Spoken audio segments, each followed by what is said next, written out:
Gracias por invitarme a través de Eli, así que gracias. Bueno, un tema que nos convoca, la mediana edad, estamos todas ahí, yo también estoy ahí, así que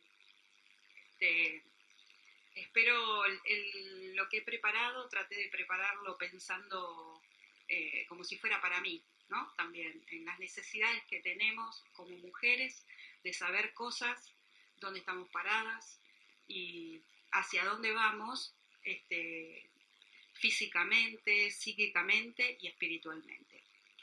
Así que bueno, el título es Una encrucijada en el camino, decíamos con Eli, ¿no? Porque llega un momento a esta edad, quien nos siente a veces que estamos ahí medio sin saber qué atajo tenemos que tomar. Si bien tenemos nuestra mirada en Cristo, eso no es lo que se cuestiona, ¿no es cierto? Nosotros sabemos quién es el Señor y que Él nos guía siempre, pero a veces emocionalmente en nuestra alma sentimos como que estamos ahí en esa encrucijada. Comenzamos definiendo entonces qué es la adultez media. La adultez media está considerada, lo que voy a hablar ahora es para la psicología, ¿sí? Y vamos a ir mechando la psicología con lo espiritual, porque nosotras no vamos a dejar de lado eso. La adultez media, un adulto, ¿quién es? Es quien llegó al crecimiento, a la plenitud del crecimiento. Es decir, habría más para crecer. En lo físico ya es el punto culminante. Ya después de ahí es como que empezamos a bajar, ¿no? La curvita que baja. Así que bueno, estamos en la plenitud. Y además de lo físico, ¿en qué está dada la adultez? En la experiencia, otra de las cosas, porque venimos transitando un montón de cosas en la vida. Así que la experiencia es fundamental de considerarla, que por eso uno es adulto, y la adultez media. El juicio crítico, ¿no? Es decir, ya esa misma experiencia podemos, cuando tenemos que evaluar las cosas, ya las evaluamos de una forma distinta, no como cuando teníamos 20, 30, 35 y hasta 40 años, vemos las cosas de otra manera. Para la ciencia, para la psicología, ¿qué es la adultez media? Porque tuvieron que decir, bueno, lo ponemos en qué edad. Y se dice que está entre los 40 y los 65. Siempre, todo eso es aproximado, ¿no? Siempre se puede correr un poquito en los años, pero está estipulado entre los 40 y los 65 años. Después de los 65 años viene la siguiente etapa, que ahora está considerado, ahora lo vamos a ver, pero no hay, antes se consideraba 4 generaciones, como 4 etapas que teníamos, ahora ya son 5. ¿Por qué? Porque la vida se extendió, la expectativa de vida, antes era 70, 75, ahora hay personas que llegan a los 90 tranquilamente, con los cuidados que hay. Aspectos psicosociales, ¿qué vamos a ver acá? Las características generales que tenemos en esta etapa, los cambios que se dan en nuestra familia, porque esto es importante, cambios en el matrimonio, las amistades, el trabajo y la iglesia, lo vamos a ver ahora. Características que tenemos ahora. En este tiempo de la vida nos podemos encontrar solas, casadas, es decir, solas porque somos solteras, casadas o viudas, ¿sí? Y la mayoría de las veces estamos transitando por los proyectos que teníamos desde antes, desde la juventud, lo que deseamos casarnos, hacer una familia, muchos estamos viviendo eso. Y todas las cosas que decíamos ¿sí? Que desciende, que las funciones cerebrales cambian, las funciones del cuerpo, que aparecen enfermedades, aparece la conciencia de la propia muerte. Nosotros sabemos, y esto nos ayuda a nosotros como cristianas, que estamos más cerca en ese lenguaje de la muerte, ¿no? Porque a través sabemos que nosotros tenemos vida eterna, no nos asusta la muerte. Eso está bien, lo tenemos adentro porque es espiritual, pero ahora empezamos a tomar conciencia. Si ya se murieron mis papás, ¿quién sigue? Yo, digamos, ¿no? Es decir, empiezo a tomar conciencia que tengo una vida con finitud, como decimos, que termina, empieza y va a terminar. Entonces nos empezamos a ¿qué? A ver todas esas cosas y a mirar la vida de otra manera. Otra de las cosas que la falta de energía que tenemos, eso también nos afecta. Entonces, muchas de estas cosas, o algunas, en muchas de las mujeres producen un impacto negativo, ¿sí? Al ver estas condiciones nuevas, producen impacto negativo. Entonces, ¿cómo es ese impacto negativo? En el psiquismo y en la vida social lo vemos. En el psiquismo, ¿qué aparecen? Mecanismos defensivos viejos, porque no tenemos nada nuevo, es lo que hace la mente, los truquitos que hace la mente, ¿sí? Para que le sea más fácil vivir, pero no son nuevos. Si yo fui una persona que tendía a la negación, aparece de vuelta eso, vuelven a aparecer. Y a veces aparecen enfermedades que ya son más mentales, ¿sí? Eh, Algunos padecimientos de trastornos más complicados. Pero eso porque por todo este impacto. ¿Qué cambios se dan en la familia? Ahora, a mí a veces me gusta graficarlo. ¿Vieron un sándwich? Que tenemos pan por arriba, digo yo, pan por abajo y en el medio, ¿qué hay? Un fiambre, ¿no? Fiambre, tomate, lechuga. Bueno, nosotras venimos a hacer esa parte. Pan por abajo, pan por arriba. Estamos ahí que nos apretan. Si lo ponemos en el tostador, hacemos un lindo tostado. ¿Por qué? Porque estamos en el medio de qué. Algunos tenemos a nuestros papás, a nuestros suegros, ¿sí? Y tenemos hijos. Y a los dos hay que atender. Por eso estamos en esta parte. Chicas, venimos con un estrés corporal, más la vida que tenemos en nuestro país, que a veces no es. Y a esto le agregamos toda esta dedicación que tenemos que hacer a nuestros padres y a nuestros hijos. ¿Por qué? Porque ahora nos cambia el rol. Ahora pasamos a ser muchas veces la mamá de nuestros papás o las mamás de nuestros suegros. Y no es fácil ese rol, no es fácil. Porque no es, primero que es como antinatural para nosotros hasta acá. Después una vez que lo empezamos a transitar y a ejercitar, es como que nos damos cuenta que bueno, no era tan difícil y que lo puedo sobrellevar emocionalmente, pero al principio hay un choque, porque uno no está preparado para ser el consejero de su mamá, de su papá o de su suegro, y tener que a veces decirle las cosas como se las decimos a nuestros hijos, basta, ¿no? Un corte. Y ahí está la dificultad, porque con nuestros hijos podemos decirle, bueno, basta, esto es así y se terminó. Pero ¿cómo se lo decís a tu mamá y a tu papá? Entonces estamos con ese estrés también. Y hay que aprender a manejar. Otra de las cosas, bueno, es que se amplía la familia, porque los chicos crecen. ¿Ya? No somos mamá de nenes chiquititos, nuestros hijos son jóvenes, cambia la relación. La relación es más simétrica. Ya no lo puedo retar, tengo que tratar de orientarlo, pero tener al mismo tiempo en cuenta que él es autónomo, que tiene que aprender a guiar su vida. Entonces tengo que empezar a cortar ese control que a veces se me arma, ¿no? De querer controlar y a dónde vas y qué vas a hacer. Y las cosas que a veces vemos mal que hacen, uno tiene que tomar otra postura ahí. ¿Por qué? Porque muchas veces los podemos perder a esta edad. Hay muchas mujeres que a veces vienen a la consejería con este problema. Y mis hijos ahora, bueno, pero a ver, ¿qué es lo que...? Y estás controlando mucho, ya son grandes. Ya vas a tener que empezar a hablar de otra manera, más simétrica. Si no, perdemos la relación. Y si perdemos la relación con nuestros hijos para guiar como consejeras, ¿dónde van a ir a buscar el consejo? ¿No? ¿quién mejor que nosotros para darles un consejo? Así que hay que cuidar ese rol. Las mamás, las mujeres tenemos la particularidad de tener más palabras para hablar. Y esto es importante. Porque a veces esperamos que nuestros esposos sean los que hablen con nuestros hijos y que no hablan y que no se ponen a conversar. Esto es una queja que escucho siempre. Pero él no habla con los chicos. Y, hermana, él no habla porque tiene menos palabras para hablar, porque sabemos que el cerebro del varón es así, Dios lo hizo así, no es una crítica. Nosotras decimos 20.000 palabras en el día y ellos 5.000, 8.000, más no. Es la expresión que tienen.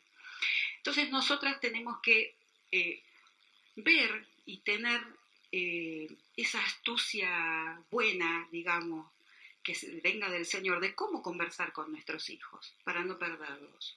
Porque este tiempo es importante, porque toman decisiones importantes de noviazgo, de casamiento, de carreras, de irse del país, de un montón de cosas. Otra de las cosas es que, se amplía la familia, como decimos, ahora soy suegra, consuegra, ¿no? Es decir, la familia se extiende más, se extienden los vínculos también, somos más para tener en cuenta. Y para muchas empiezan a llegar los nietos, ¿no? El transformarse en abuelita, yo no sé todavía lo que es eso, pero las que me cuentan dicen que es lo mejor que le puede pasar en la vida a una. Y muchas veces, acá nos enfrentamos también ¿a qué? A la viudez, ¿sí? Y las que no se casaron, a la soltería, ¿no? Porque es otra etapa que aparece de cambios en la familia. Es bueno y es importante esto también, cambios en el matrimonio.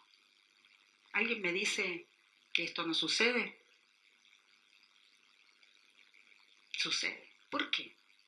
Porque este matrimonio que casi siempre va a tener alrededor de 30 años a esta edad, ¿no? Es decir, a la mediana edad ya tiene como 30 años de casados, 35, 40. Se dedicaron todo el tiempo ¿a qué? A la familia, a los cambios. Y en este último tiempo son estos cambios que vimos recién, ser los papás de nuestros papás, los hijos que están grandes, que como decía mi nona, hijos chicos, problemas chicos, hijos grandes, problemas grandes. Es decir, hay una revolución y el matrimonio está como dedicado, ¿sí?, a ser papás. Es decir, el rol principal nuestro a veces es ser papás. Y nos olvidamos del otro rol, que es el matrimonio. Son dos cosas distintas. ¿Se entiende lo que digo? Una cosa es hacia mis hijos, que el padre, y otra cosa es entre nosotros. Acá hay mucho cuidado que tener. ¿Por qué? Porque acá, cuando nos quedamos solos, que son los ratos que se van los chicos, ¿no? O que ya se casaron, que nos empezamos... ¿Qué hay entre nosotros para compartir? ¿Qué hay? ¿Qué aparece? Lo que hay es lo que tenía. ¿Qué tenía antes? Es lo que tengo ahora. Entonces, muchos matrimonios entran en crisis en este tiempo porque dedicaron más tarea a ser papás, inclusive a poner mucho tiempo en el trabajo, mucho tiempo también en la obra del Señor y poca dedicación al matrimonio. Entonces, acá ahora se va a generar una crisis. ¿Por qué? Porque hay que ajustar. Crisis no es una palabra mala, ¿eh? Crisis es decir, se me rompió el equilibrio que venía teniendo. Hay algo que se rompe. Entonces, en esa crisis hay que ver qué hacemos. También pueden aparecer conflictos anteriores que estaban latentes, es decir, guardaditos, ¿sí?, que no se resolvieron. Ahora en este tiempo, como estamos solos, aparecen de vuelta. Los que no terminaron, los pendientes. Y también pueden aparecer nuevos inconvenientes que son los que se plantea la vida que sigue para adelante, que es toda la tarea que tenemos para hacer. Es importante tener en cuenta que en este tiempo que también cambia en el matrimonio la sexualidad, ¿sí? ¿Por qué? Por todas las características que decíamos de la mujer y todas las características del varón. Acá hay una lista que es... más o menos resume lo que venía yo diciendo antes, los cambios físicos, los psíquicos y una de las cosas que necesitamos en este tiempo es más cariño, porque el amor se va transformando, ¿sí? Ya es más importante el cariño, la atención al otro, eso es importante. Entonces, a veces esta cuestión hay que tenerla en cuenta, porque no es que porque físicamente cambiamos todo termina, ¿sí? Hay que tener en cuenta. Y el matrimonio que está en crisis de esto tiene que ponerse a ver cómo va a solucionar. Y digo matrimonio, no digo solamente uno de los dos. ¿Cómo se hace? Charlando, primero planteando el problema. Yo tengo que saber cómo puedo explicarle a mi esposo lo que a mí me está pasando, porque muchas veces ellos no, todo esto esta información que venimos dando, no la tienen, no la conocen y malinterpretan nuestra falta de deseo. ¿Se entiende lo que digo? Entonces es lindo, es bueno conversar. Siempre la comunicación da buenos resultados. Y ponerse de acuerdo cómo van a salir de esa crisis. Bueno, ¿qué hacer, no? ¿Qué hacer? Bueno, nosotras podemos consultar al médico, podemos tener información, leer libros cristianos, charlas como esta, donde empezamos a pensar y poder tener más información, entender los cambios que estamos enfrentando, conversar, más muestras de cariño, más tiempo para dedicarle al otro, poner el sentido del humor, ¿no? Esto también, esto está bueno, porque reírnos de lo que nos pasa nos afloja, ¿o no? Entonces, el sentido del humor hay que agregarlo, la creatividad. En todos los libros de allá, que hay un montón de libros cristianos para leer muy lindos, y a veces nos enciende la creatividad de todos los problemas que pasamos. Y otra de las cosas principales es que uno se pueda sentir, uno, ya sea yo y mi esposo, atractivo para el otro. Que yo me pueda sentir amada por el otro y respetada. Esto es como la perlita, lo fundamental, porque si yo me siento de esa manera, ya está. Eso es lo principal. Miren, ahí abajo hay muchos, el libro de Cantares, ¿sí? Léanlo, es un libro muy lindo donde nos despierta a veces la creatividad hacia el amor, entender el sentido del amor de matrimonio. Puse unos cuantos versículos, pero, por ejemplo, Cantares 1:16 dice, tú eres hermoso, amado mío, ¿no? Qué lindo decirle una cosa así al marido, ¿por qué no? Entonces son cosas que encontramos en la Biblia donde nos alientan. Otra cosa importante, dijimos las amistades. La amistad en este tiempo es un vínculo que es muy importante. ¿Por qué? Porque empezamos a transitar muchas cosas solos. Entonces, tener amigos para pasar esta etapa, amigos de los buenos, como decimos, es necesario, porque la soledad no nos sirve. El compartir con el otro es lo que nos sirve. Y nosotros en la iglesia podemos tener hermanos y amigos hermanos, ¿se entiende? Porque nosotros somos hermanos de todos, porque así lo hace el Señor. Pero dentro de los hermanos, a veces con algunos podemos tener como una afinidad más y con ese podemos hacer un vínculo de amistad un poquito más ligado. Y está bueno eso. Se aligeran las tensiones con los amigos, porque ¿qué hacen los amigos? Nos ayudan, podemos ayudar al otro. Nos ayuda a ser más abiertos. El trabajo en esta etapa, muchos en esta etapa cuando pierden el trabajo se enfrentan a los cambios de tecnología, a las innovaciones. ¿Y qué nos pasa? Nosotros quedamos como medio desajustados a veces, ¿no? Porque los jóvenes están más preparados para los puestos, para esos cambios dinámicos y nosotros no. Entonces, este es otro factor de estrés. Porque el que pierde el trabajo o tiene que buscar un empleo en este tiempo, digamos, le cuesta ver si puede insertarse en la sociedad. Y eso es una cuestión también que muchas veces impacta psíquicamente, trae mucha ansiedad, trae depresión. Hay hombres que cuando pierden el trabajo se deprimen. Las mujeres por ahí tenemos como la posibilidad de trabajar con más cosas manuales en la casa, es decir, nos arreglamos de otra manera, pero el varón cuando pierde el trabajo, para ellos es prioritario el trabajo. Bueno, como les decía antes, crisis es separar, elegir, discernir, es un punto crucial y decisivo. En psicología es el momento que se pierde el equilibrio y es el momento donde uno tiene que ver dónde va a ir a pedir ayuda. Si está en una crisis que no puede salir, que no la puede revertir, que no puede volver al equilibrio y está pasando mucho tiempo, bueno, ¿dónde vamos a ir a buscar ayuda? El primer lugar donde tenemos que ir a buscar ayuda es en la iglesia. Ese sería el primer lugar. Más allá de ir al médico, lo que dijimos antes, ¿no? Pero, ¿dónde vamos a encontrar un sabio consejero? En la iglesia.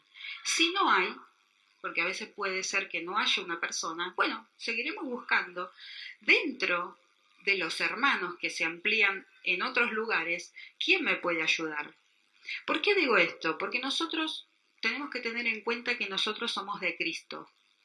Y muchas veces cuando vamos a un psicólogo que no tiene en cuenta la fe y que no es cristiano, cuando hacemos planteos, ¿sí?, nuestros espirituales, no nos van a entender.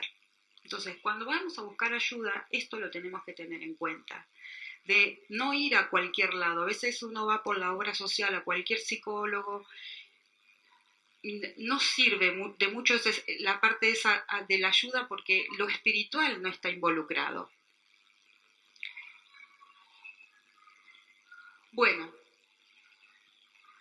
toda crisis cuando viene es una oportunidad de cambio. Y esto es lo importante, que las crisis no las tenemos que tomar como una derrota, como algo que, bueno, ahora no sé qué voy a hacer con este problema y no sé cómo voy a salir de este problema y lo voy a padecer. No, tengo que ponerme en esa actitud positiva, por decir así, y espiritual, de que puede ser una oportunidad de cambio esto. ¿No? Si lo miramos de esa manera, hay mucha tarea por hacer y de otra manera. Hay crisis que son evolutivas, que son esto como la menopausia, esa es natural. Esa es una cosa que viene naturalmente, aunque nosotros no creemos. Una crisis evolutiva. Y después tenemos las crisis que son accidentales, que eso son cosas, situaciones que suceden de repente, como perder un trabajo, perder un ser querido. Esa es una crisis que es accidental. Pero las dos, ambas, lo que hay que buscar es que uno se vuelva a reorganizar. Ahora, esa reorganización va a tener un desgaste emocional, ¿sí?, para las dos, ya sea para la evolutiva o para la otra que es accidental. Y esto tenemos que tenerlo en cuenta, porque va a haber una alteración en las emociones y en nuestras conductas, que pueden ser constructivas o destructivas. Esas emociones que son destructivas lo que hacen es aliviar el dolor en ese momento.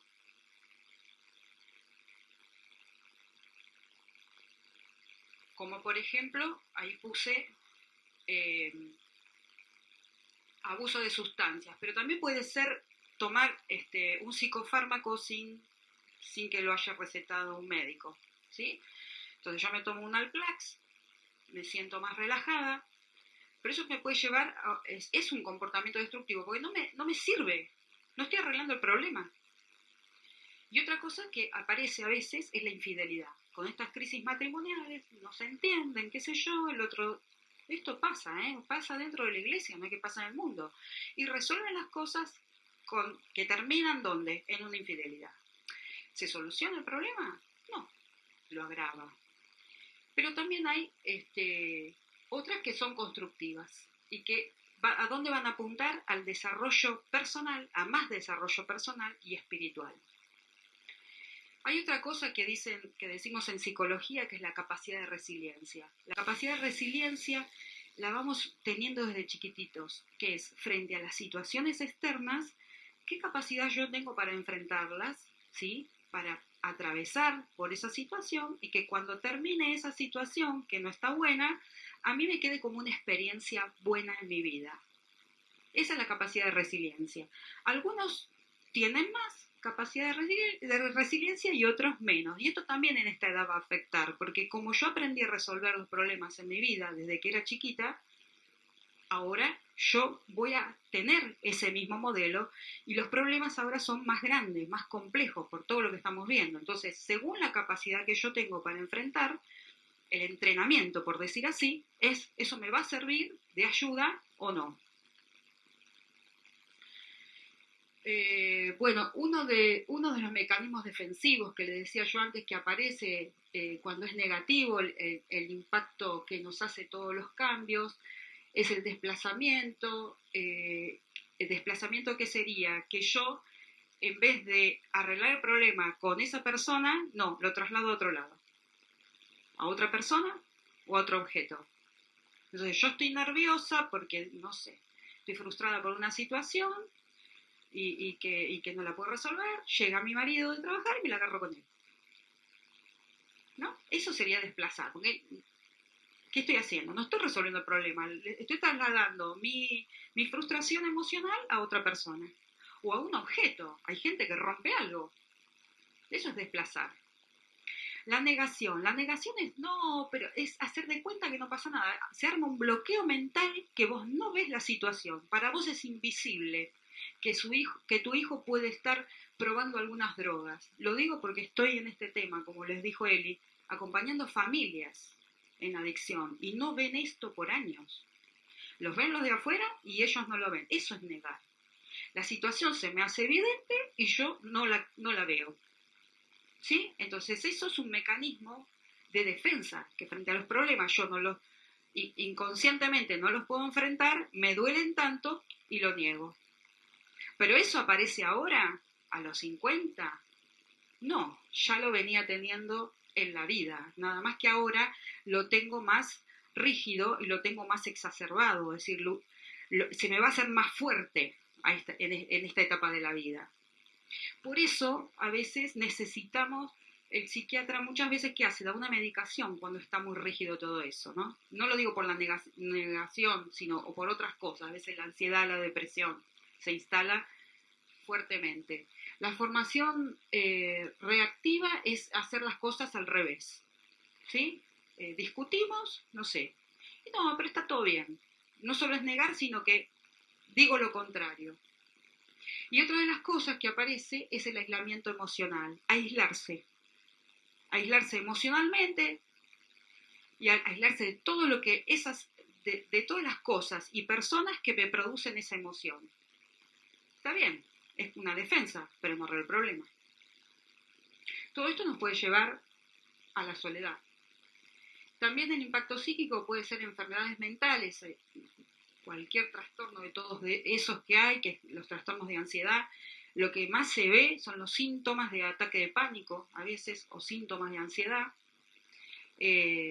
depresión, ¿sí?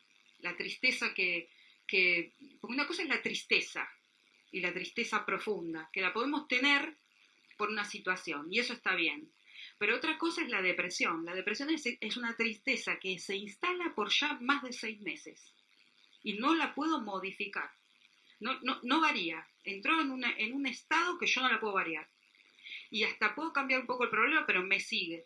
Entonces ahí es donde hay que ir al médico, o por lo menos visitar un psicólogo para ver y evaluar si se necesita algo más para atravesar algo desde el médico, desde una terapia. Por eso puse ahí que requiere diagnóstico. ¿Por qué?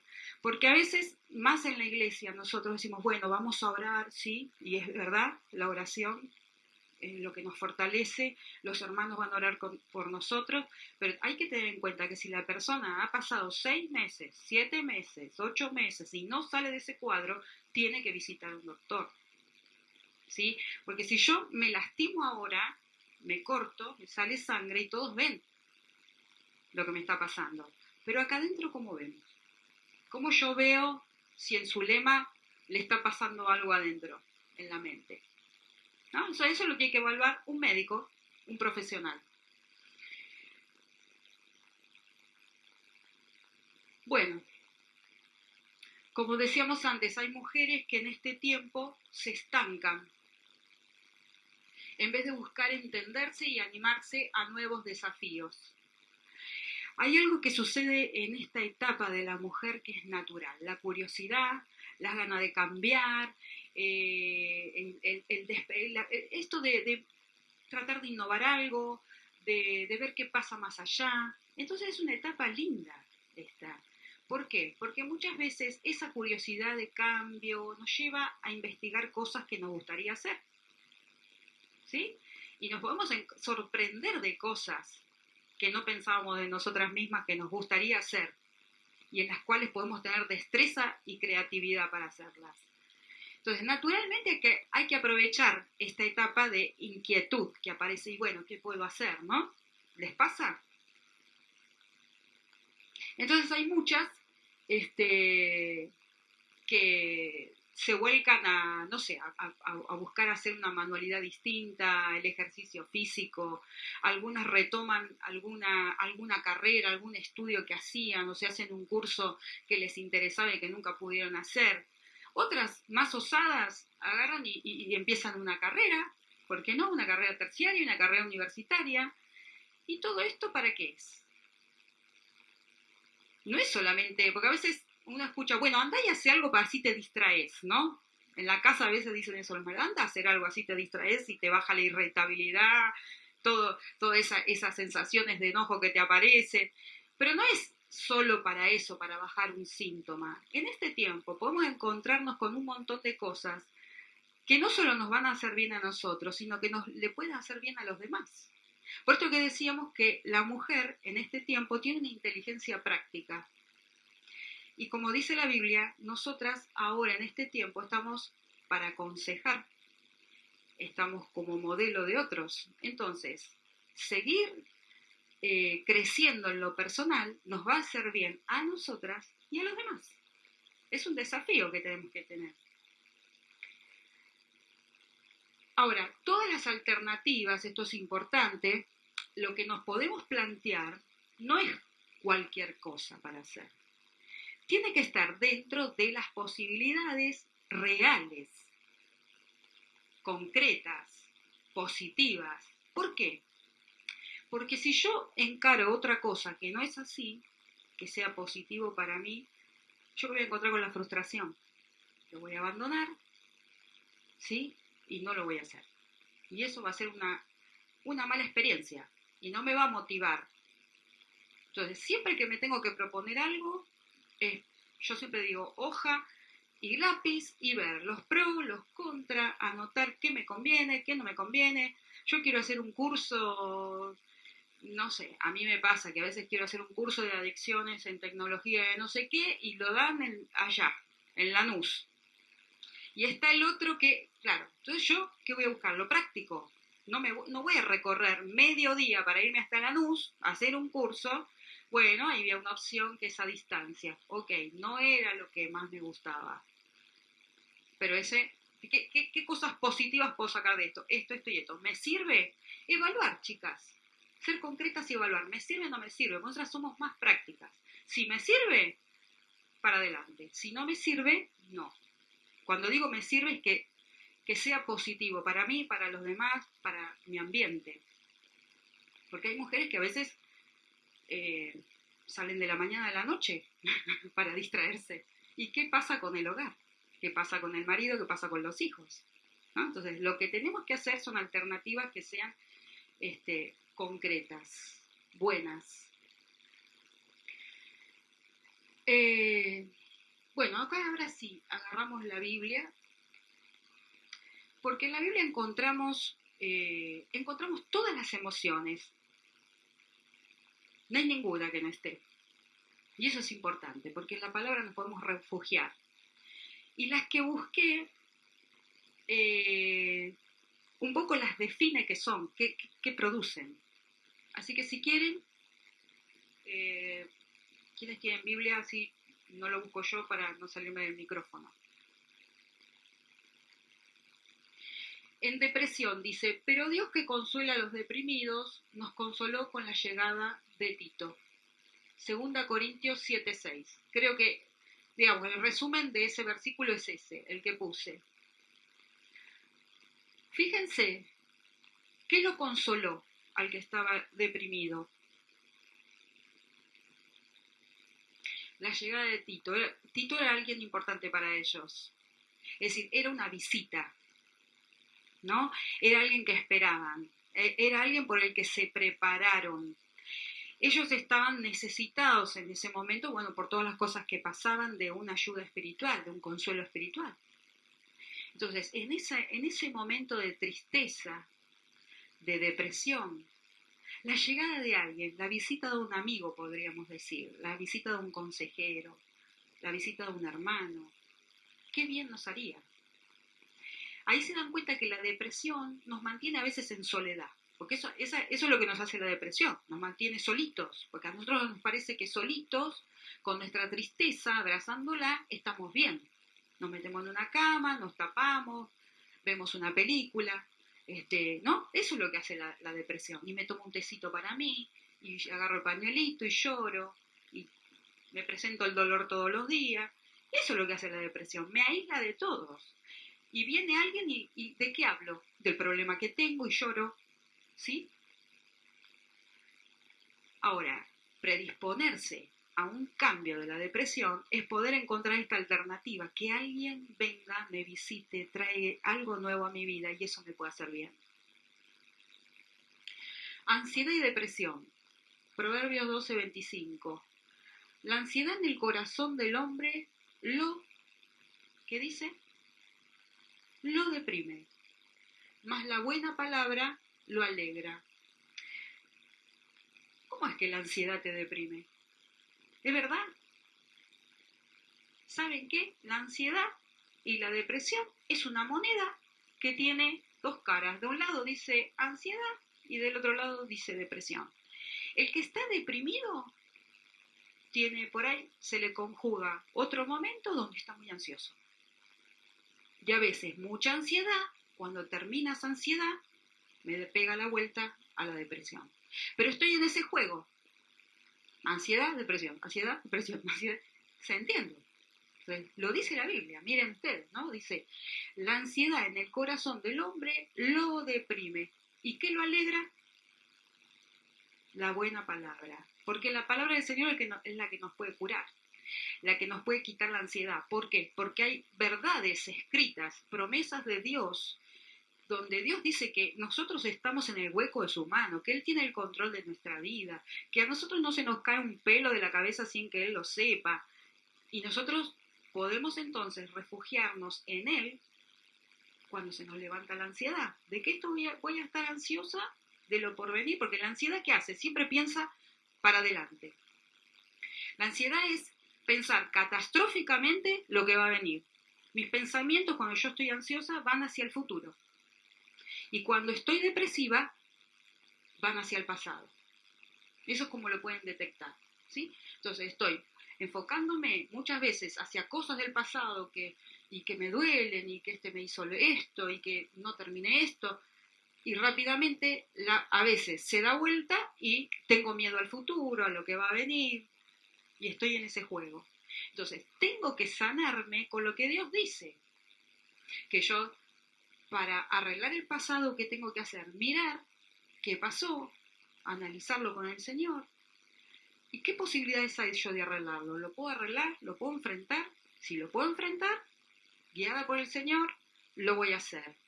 Y después de eso, tengo que buscar en el Señor el perdón y perdonar a las personas, ¿sí? O acomodarme yo en darme cuenta que lo que hice, bueno, ya está. Le pedí perdón al Señor y tengo que aceptar ese perdón que Dios me dio. Entonces es una forma de cortar con ese pasado, y la depresión tiene que ceder. Cuando es orgánica, que es por un desequilibrio químico del cerebro, ¿sí? Eso lleva medicación. Estamos hablando de las cosas que son no resueltas, que causan depresión.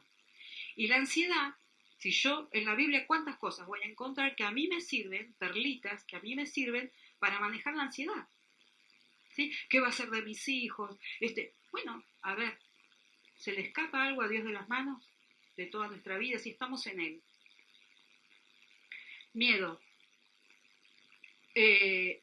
Levítico, ese sí, lo pueden buscar porque ahí describe cómo es el miedo y es importante que lo veamos.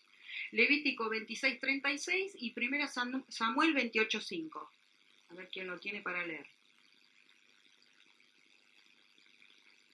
Sí, léelo, léelo.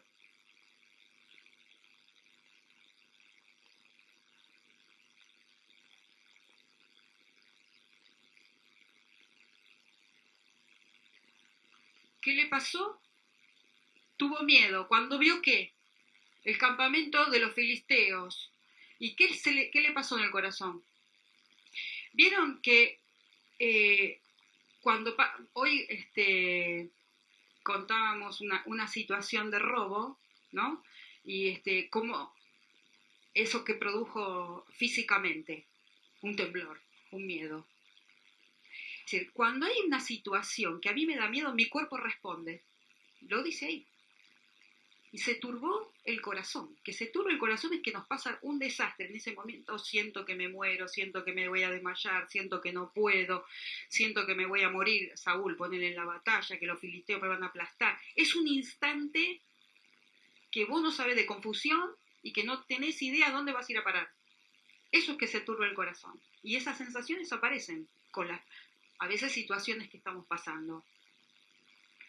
Ahora, eso que se levanta a veces, que lo explica bien la Biblia, cuando yo ese patrón, ¿sí?, emocional lo vuelvo a sentir y lo vuelvo a sentir y lo vuelvo a sentir, eso es como el ataque de pánico.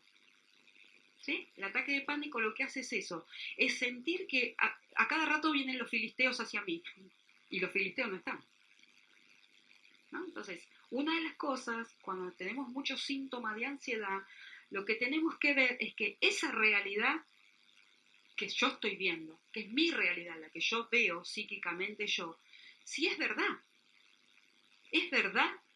lo que yo estoy viendo en mi realidad, porque mi realidad a veces no coincide con la verdad. ¿Se entiende lo que digo? ¿Sí? Es decir, para mí vienen los filisteos avanzando, no es que es un delirio, lo siento de esa manera, que es en el ataque de pánico, se siente eso como que me voy a morir, ¿es verdad? No, pues te toman la presión, te controlan, ¿no? No tenés nada, no es verdad que te vas a morir. Pero la sensación es muy fuerte.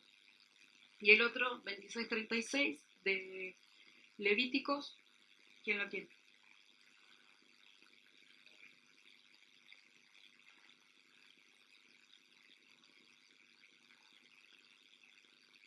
Ahí.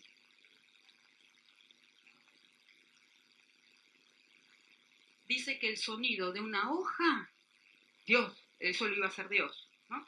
El sonido de una hoja los iba a perturbar. ¿Cómo puede ser? Que el sonido de una hoja. ¿Ven cómo las emociones son?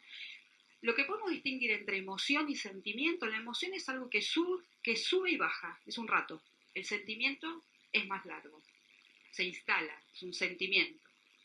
Por ejemplo, el enojo es una emoción.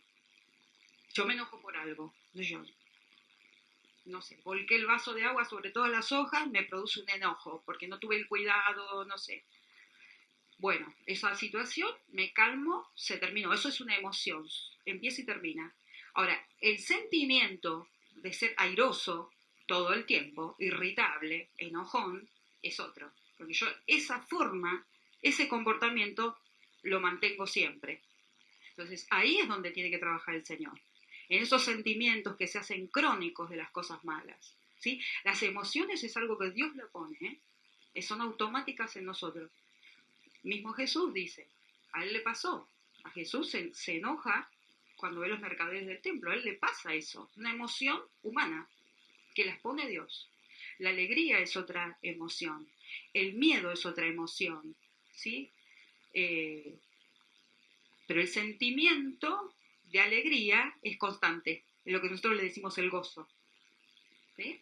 La emoción, la alegría, emociones sube y baja. A mí me alegra que vino Zulema, me saludó, ya está, terminó.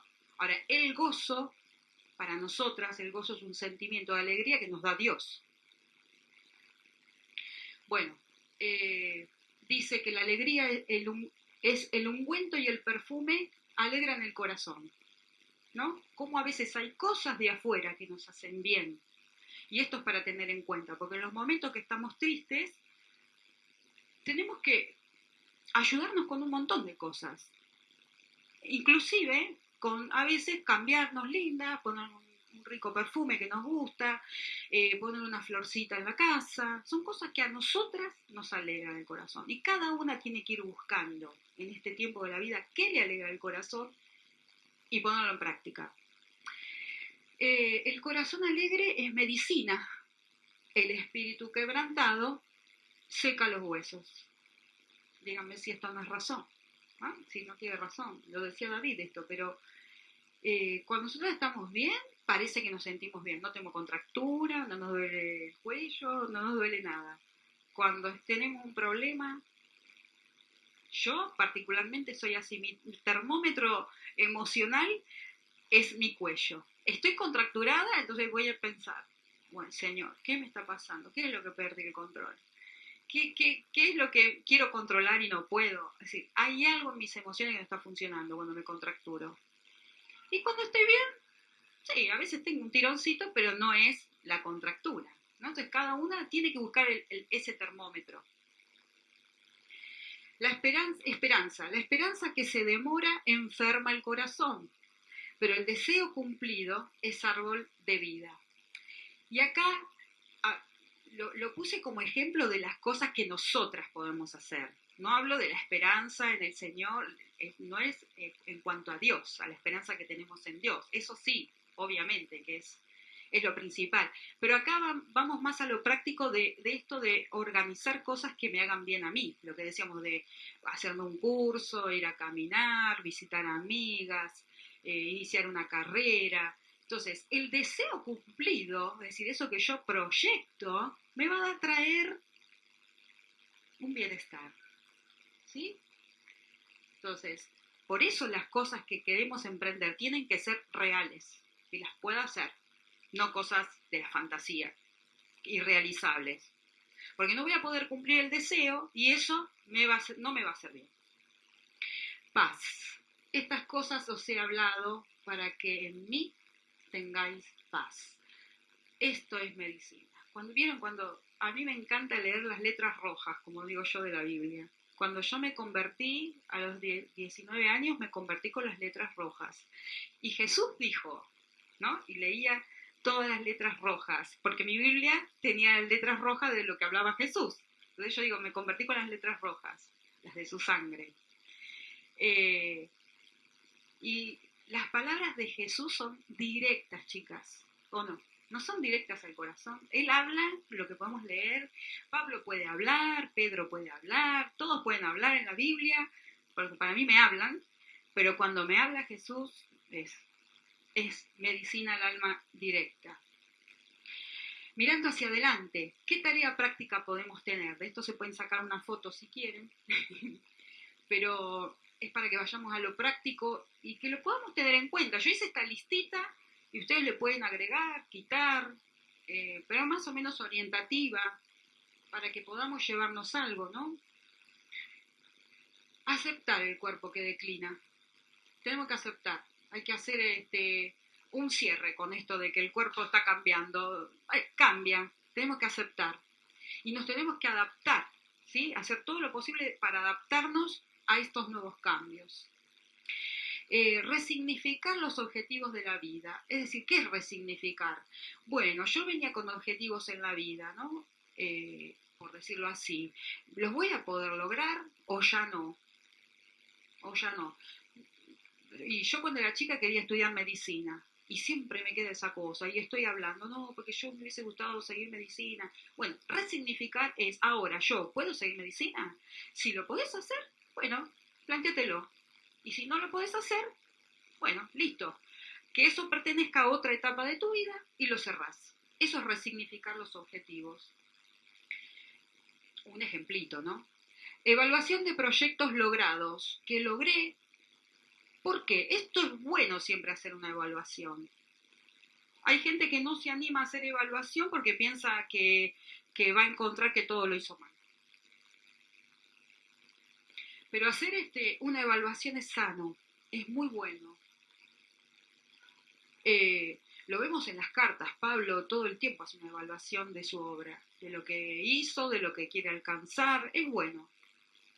Reconocer aún posibles, es decir, qué proyectos puedo hacer, cuáles postergo, y los que postergué si los puedo hacer. Esto es importante lo que viene. Prever economía para la vejez. ¿Por qué? Nosotros estamos en un país que sabemos que cambia mucho la economía. Y esto es importante tenerlo en cuenta. Tenemos que prevernos la economía de la vejez. Y todavía estamos a tiempo de hacer, de investigar nuestra caja de jubilación si va todo bien, de tener un trabajito más para incrementar y esto lo ahorro. No sé, cada uno verá, pero esto es algo que hay que tenerlo en cuenta.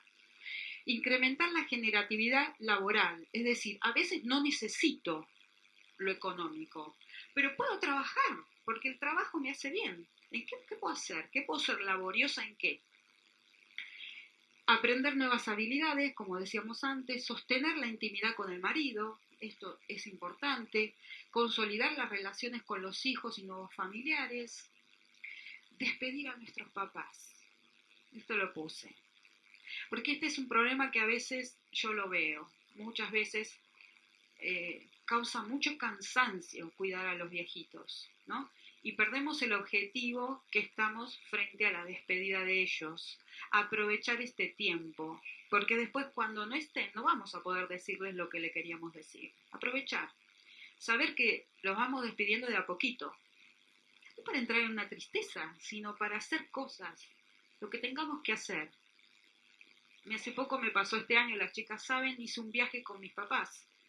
Mi papá toda la vida soñó ir a Italia, ellos son italianos, y querían ir con sus 3 hijas. Y bueno, las posibilidades nunca estaban, siempre lo mismo, ¿no? Las 3 estamos casadas, hijos, actividades. A esta edad salir a un viaje de 3 semanas no era fácil, y mis 3 hermanas coinciden los días, fue... Pero en un momento yo le dije a mis hermanas, yo soy la más grande, chicas, lo tenemos que hacer. Es el deseo. Lo podemos hacer económicamente en este momento, lo vamos pagando y se puede hacer. Es una manera, para mí, de ir despidiendo, ¿no es cierto? No despidiéndome, pero ir acompañándolos en este último tiempo a ellos, que son los deseos que tenían para cumplir. Y fue de gran bendición. Me emociona. Y agradezco a Dios la posibilidad, ¿no? Porque esto es, tener en cuenta lo que a mí me está pasando acá y ahora, hoy. No dejen para mañana, porque hay tiempos que después mañana no se pueden hacer. Hay cosas que mañana no se pueden hacer y tenemos que tomar la decisión. Guiadas por el Señor, miren, Dios abre las puertas de un montón de cosas que ni nos pensamos. Revalidar amistades y vínculos afectivos. A veces yo estoy en esta etapa de mi vida encontrándome con amigos no sé, de cuando tenía 20, 25 años, ¿no? Revalidar y darme cuenta que tuve amigos de fierro toda la vida que los tengo hasta hoy. Revalidar las amistades. Espiritualidad madura. Esto es un trabajo que tenemos que tener. No niñas espirituales, de yo necesito, Señor, no. Todo el tiempo no soy yo el centro. El que es maduro está bien consigo mismo y puede dar a los demás. Esta es la espiritualidad que tenemos que apuntar en este tiempo de nuestra vida. ¿Por qué? Porque ahora nosotras somos las que dejamos el legado, lo dice la Biblia. Nosotros somos en este tiempo maestras de bien de otros.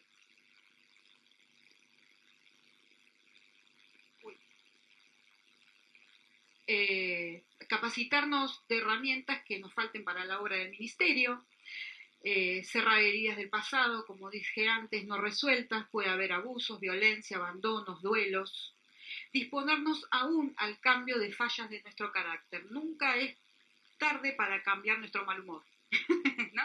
Es decir, las que somos medias, que nos levantamos chinchuda a la mañana, yo soy media yo, bueno, ¿y por qué? Tiene que ser un desafío poder cambiar eso.